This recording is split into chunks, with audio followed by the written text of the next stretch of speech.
নমস্কাৰ বন্ধুসকল, স্বাগতম জনাইছোঁ অন্য এটা ভিডিঅ'লৈ। আমি এনচিয়েণ্ট আছামৰ বিষয়ে আলোচনা কৰি আছিলোঁ। ইতিমধ্যে আমি এনচিয়েণ্ট আছামৰ যিখিনি হিষ্টৰিকেল চ'ৰ্চ আছে তাৰ বিষয়ে অধ্যয়ন কৰিলোঁ।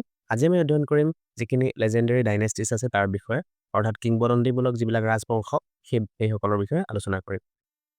লেজেণ্ডেৰী ডাইনেষ্টিছ বুলি ক'লে আমি তিনিটা ডাইনেষ্টিৰ বিষয়ে বিশেষকৈ বুজিম। সেইকেইটা হ'ল দানৱ ডাইনেষ্টি, আৰু দ্বিতীয়তে আহিব ভৌম ডাইনেষ্টি, আৰু তৃতীয়তে আহিব অসুৰ ডাইনেষ্টি।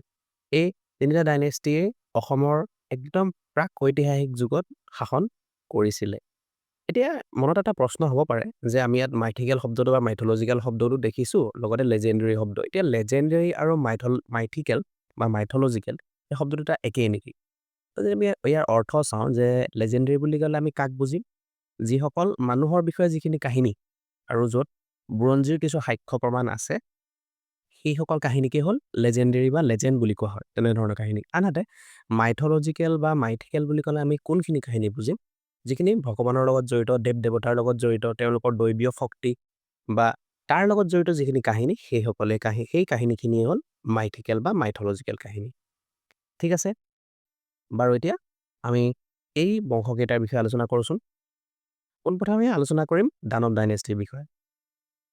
দানৱ ডাইনেষ্টিৰ কথা পাতিবলৈ যাওঁতে আমি প্ৰথম কথা মনত ৰাখিব লাগিব যে মহীৰংগ দানৱ। মহীৰংগ দানৱ আছিলে প্ৰথমজন ৰজা, আৰু তেওঁৰ কেতিয়া শাসন কৰিছিলে? একদম আৰ্লিয়েষ্ট মাইথলজিকেল যিটো ইপক হ'ব, তাত তেওঁ কি কৰিছিলে? শাসন কৰিছিলে। আৰু তেওঁৰ ৰাজধানী আছিলে মৈৰাং, তেজপুৰৰ ওচৰত। আৰু এওঁ এজন প্ৰি আৰিয়ান অৰিজিনৰ আছিলে। তেওঁ যেতিয়া শাসন কৰিছিলে, অসমত কোনো ধৰণৰ বা প্ৰাগজ্যোতিষপুৰত কোনো ধৰণৰ, সেই সময়ৰ অসমত কোনো ধৰণৰ কি নাছিলে? আৰিয়ান কালচাৰ নাছিলে। ঠিক আছে, আৰু ইয়াৰ উপৰি আমি যদি নেক্সট চাওঁ তেন্তে দেখিম যে আৰু কেইজনমান ইম্পৰ্টেণ্ট ৰুলাৰ আছে এই ডাইনেষ্টিটোত। কোন কোন? সেইকেইজন কোন কোন? চম্বৰাচুৰ, ৰত্নাচুৰ আৰু ঘটকাচুৰ। এইকেইজনৰ নাম মনত ৰাখিলে যথেষ্ট, কিন্তু আমি মহীৰংগ দানৱৰ বিষয়ে, তেওঁ ক'ত ৰাজধানী আছিলে বা তেওঁ মানে এই দানৱ বংশৰ প্ৰতিষ্ঠাপক হিচাপে তেওঁৰ নামটো আমি জনাটো জৰুৰী। ঠিক আছে, নেক্সট আমি চাম যে ভৌম ডাইনেষ্টি। আৰু এই ডাইনেষ্টিৰ প্ৰথমজন ৰজা বা প্ৰতিষ্ঠাপক আছিলে কোন? নৰক, বা আমি জানো নৰকাসুৰ। তেওঁৰ বিষয়ে আমি কিছু কথা জনাটো দৰকাৰ। হয়তো আমি কিছু কথা জানো যে তেওঁ কাৰ পুত্ৰ আছিলে। আমি জানিব লাগিব তেওঁৰ পুত্ৰ আছিলে ভূদেৱী বা পৃথিৱী আৰু বিষ্ণু। বিষ্ণুৰ যি বৰাহ অৱতাৰ, যেতিয়া বৰাহ ৰূপে তেওঁ পৃথিৱীক উদ্ধাৰ কৰিছিলে, তেওঁলোকৰ মিলনৰ ফলস্বৰূপে নৰকৰ জন্ম হৈছিল বুলি কোৱা হয়। আৰু তেওঁ কাৰ ঘৰত ডাঙৰ দীঘল হৈছিলে? জনক ৰজাৰ ঘৰত তেওঁ ডাঙৰ দীঘল হৈছিলে। কিংবদন্তি মতে কি? তেওঁক এটা মানুহৰ লাও খোলাৰ মাজত পোৱা গৈছিলে, সেইবাবে তেওঁৰ নামটো নৰক হ'ল। ঠিক আছে, আৰু 16 বছৰ বয়সলৈকে তেওঁ জনক ৰজাৰ ঘৰত থাকিয়ে ডাঙৰ দীঘল হ'ল। তাৰপাছত তেওঁ ক'লৈ আহিলে? তেওঁ প্ৰাগজ্যোতিষপুৰৰ ৰজা হিচাপে তেওঁক শাসন চলাবলৈ দিয়া হ'ল, আৰু সেয়া কাম কোনে কৰিলে? স্বয়ং বিষ্ণুৱে কৰিছিল বুলি ধৰা হয়। আৰু তেওঁ যিটো দানৱসকলৰ পাছতে তেওঁ শাসনলৈ আহিছিল।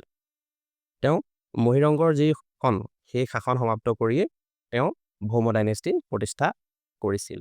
ঠিক আছে, আৰু নৰকাসুৰৰ লগত জড়িত আৰু কিছুমান লেজেণ্ড আছে যিখিনি ইমান গুৰুত্বপূৰ্ণ নহয়, তথাপিও আমি তেওঁৰ লগত জড়িত কামাখ্যাৰ যি সম্পৰ্ক বা ধৰ্মীয় তেওঁৰ বিশ্বাস, তেওঁ পোনপ্ৰথমে বিশ্বাস কৰা হয় যে তেওঁ যেতিয়া বান ৰজাৰ লগত তেওঁৰ সংযোগ হোৱা নাছিলে বা বান ৰজাৰ সৈতে বন্ধুত্ব স্থাপন যেতিয়া হোৱা নাছিলে, তেওঁ তেতিয়ালৈকে খুব এজন জ্ঞানী তথা ধাৰ্মিক ব্যক্তি আছিলে। বিষ্ণুৰ প্ৰতি তেওঁ যথেষ্ট কি ধাৰ্মিক মানে ঝুকাব আছিলে তেওঁৰ ফালে।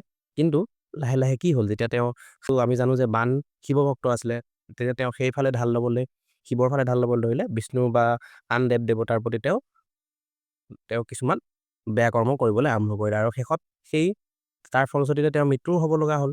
কাৰণ তেওঁক কোনে অভিশাপ দিলে? বশিষ্ঠই তেওঁক অভিশাপ দিলে।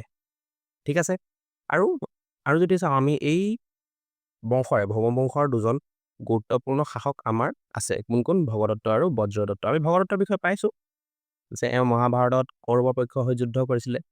লোকবিশ্বাস মতে তেওঁৰ জীয়েক ভানুমতী দুৰ্যোধনলৈ বিয়া দিয়া হৈছিল। তেওঁ পলিটিকেলি বা ৱাৰিয়ৰ কিং হিচাপে তেওঁ যথেষ্ট বিখ্যাত আছিলে, হয়নে? আৰু শেষত তেওঁ অৰ্জুনৰ হাতত মৃত্যুবৰণ কৰিছিল বুলি কোৱা হয়। আৰু বজ্ৰদত্তও ঠিক তেনেদৰে এজন যথেষ্ট সাহসী ৰজা আছিলে অসমৰ সেই প্ৰাগ ঐতিহাসিক যুগৰ। ঠিক আছে, নেক্সট আমি চাম অসুৰা ডাইনেষ্টি। অসুৰা ডাইনেষ্টিত প্ৰধান ৰজাজন আমি বানাচুৰ বা বান, যিজন তেজপুৰত যিয়ে ৰাজত্ব কৰিছিলে আৰু তেওঁ ব্ৰহ্মবংশৰ সমসাময়িক বুলিও ধৰা হয়। শোণিতপুৰত তেওঁ কি আছিলে ৰাজধানী আছিলে।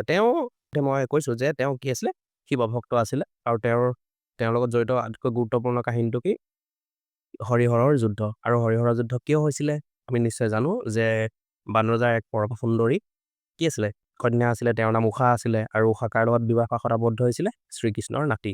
আৰু সেই সূত্ৰে শ্ৰীকৃষ্ণই নাতিনীয়েকক উদ্ধাৰ কৰিবলৈ আহিছিলে আৰু হৰ অৰ্থাৎ শিৱ যিহেতু বানৰজাই তেওঁক পূজা কৰে গতিকে তেওঁৰ ভক্ত হিচাপে বচাবলৈ শিৱ আহিছিলে আৰু ফলস্বৰূপে হৰিহৰৰ যুদ্ধ হৈছিলে। ঠিক আছেনে? এইখিনি আমি জনাটো দৰকাৰ।